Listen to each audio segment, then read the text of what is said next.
السلام عليكم ورحمة الله وبركاته. الحمد لله. الحمد لله الذي نحمده ونستعينه ونستغفره ونؤمن به ونتوكل عليه أما بعد. அன்பிற்குரிய அல்லாஹ்வின் நல்லடியார்களே, அன்பு சகோதரர்களே, நாம் தொடர்ச்சியாக பார்த்து வரக்கூடிய துஆக்களினுடைய திக்ருகளினுடைய தொகுப்பில் இன்று நாம் பார்க்க இருக்கின்ற விடயம் என்னவென்றால், இன்றைய தினம் அசருடைய தொழுகையை தொழுதுவிட்டு இந்த 3 துஆவையும் ஓதுவோம். மிகவும் முக்கியமான 3 துஆக்கள். நம்முடைய வாழ்க்கையில் எல்லா விதமான தேவைகளையும் பூர்த்தி செய்து தரக்கூடிய துஆ.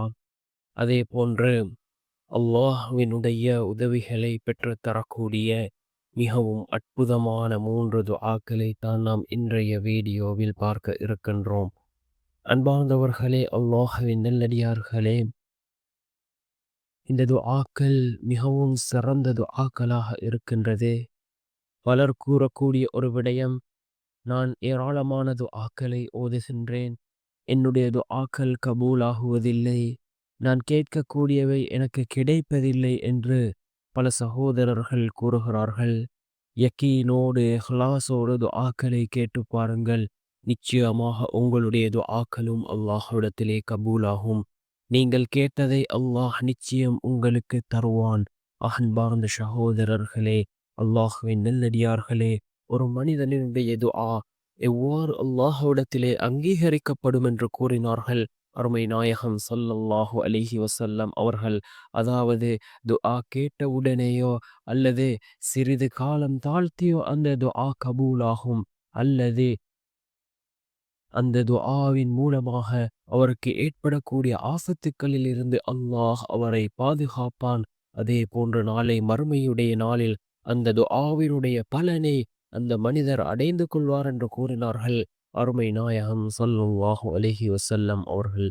அன்பார்ந்த சகோதரர்களே, அல்லாஹ்வின் நல்லடியார்களே, இந்த 3 துஆவையும் ஓதி நாம் அல்லாஹ்விடம் பிரார்த்தனை செய்வோம்.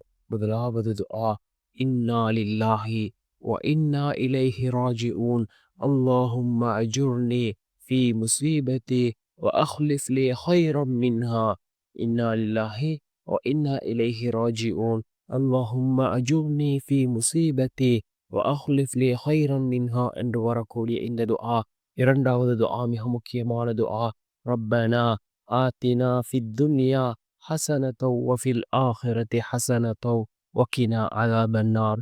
ரப்பனா ஆத்தினா ஃபித் துன்யா ஹஸனத்தௌ வஃபில் ஆখিরাতি ஹஸனத்தௌ வகினா அஸாபன்னார் என்று வரக்கூடிய இந்த துஆ. மூன்றாவது, அல்லாஹு அல் முஸ்தஆன், அல்லாஹு அல் முஸ்தஆன் என்ற இந்த திக்ர். இந்த மூன்றையும் நாம் ஓதி அல்லாஹ்விடம் பிரார்த்தனை செய்வோம்.